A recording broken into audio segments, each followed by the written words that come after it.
Hey guys welcome to my mini blog. तो आज के नतून आरेकटा भिडियो निये चले एसेछि। तोमरा थाम्बनेल और टाइटल देखे बुझेई गेछो जे किसेर भिडियो। तो आज के आमि बानाबो पनीर बाटार मसाला। तो आमि फार्स्ट टाइम ट्राई करबो, ताई भाबलाम तोमादेर साथे एकटु शेयर करी। तो चलो देखे निই आमि कि एखाने नियेछि। एखाने नियेछि पनीर, एकटु दूध, एखाने भिजिए राखा पोस्त, काजू, टमेटो कुचि, काँचा लंका और आदा कुचि। एखाने नियेछि गोटा गरम मशला, लंकार गुঁড়ো, নুন और चिनी। चलो एगुलोके पेस्ट करे नेওয়া যাক। तो सबगुलो आमि मिक्सिते दिए दिएछि। एबार देबो भिजिए राखा पोस्तटा भिजिए राखले पेस्ट करते खूबই सुविधा হয়। तो चलो एगुलोके पेस्ट करे नेওয়া যাক। तारपरे एखाने कड़ाई बसिए दिएछि, कड़ाई गरम हয়ে গেছে। एबार दिए देबो तेल। तो तेलेर मধ্যে दिए देबो आमि एकटु নুন। নুনটা दिले पनिरेर भितर নুনটা ঢুকেও যাবে আর কড়াইতে লেগে যাবে না পনিরগুলো। तो एबार पनिरगुलो आमि भेजे नेब। तो एखाने पनिरगुलो आमि दिए दिচ্ছি भाजार जन्य और पनिरगुलो एकटु लाल लाल करे भेजे निते होबे।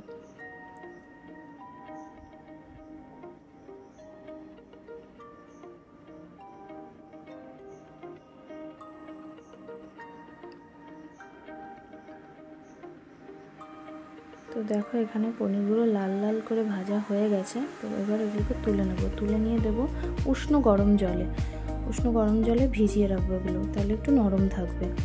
তারপরে ওই কড়াইয়ের মধ্যে দিয়ে দেব 1 চামচ ঘি।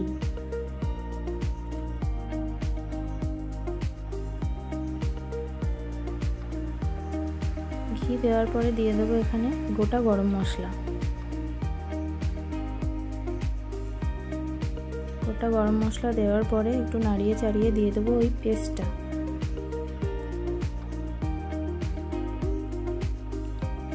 তো পেস্টটা দিয়ে একটু ভালো করে কষিয়ে নিতে হবে যতক্ষণ না তেল ছেড়ে দেয়। তো ভালো করে কষাতে হবে মশলাটাকে। তারপরে দিয়ে দিচ্ছি আমি এখানে লঙ্কার গুঁড়ো, পরিমাণ মতো নুন আর স্বাদ মতো চিনি দিয়ে ভালো করে মশলাটা আমি আবারও কষিয়ে নেব যতক্ষণ না মশলাটা থেকে তেল ছেড়ে দেয়।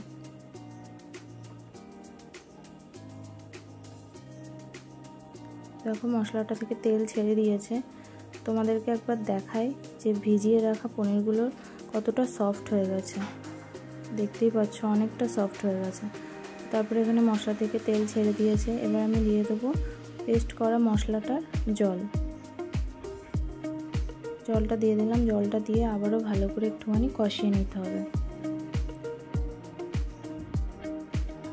তো কষানো হয়ে গেছে মশলাটা। এবার দিয়ে দেবো পনিরগুলো।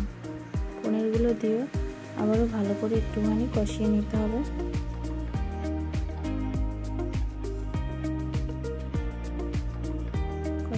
এখানে কষানো হয়ে গেছে। এবার কষিয়ে নেওয়ার পর এখানে দিয়ে দিচ্ছি আমি সেই উষ্ণ গরম দুধটা।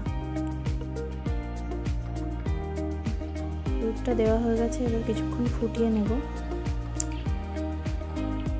তো একদম লো ফ্লেমে রেখে ঢাকা দিয়ে 4 থেকে 5 মিনিট ফুটতে দেবো।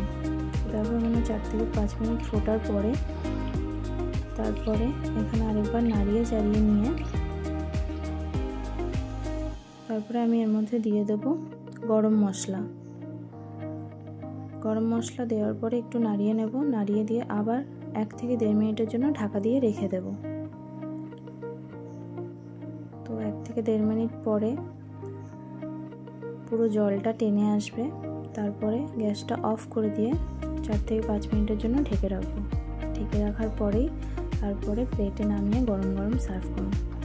দারুণ লেগেছে খেতে। আপনারাও একবার ট্রাই করতে পারেন। আর ভিডিওটা কেমন লাগলো অবশ্যই কমেন্ট করে জানাবেন।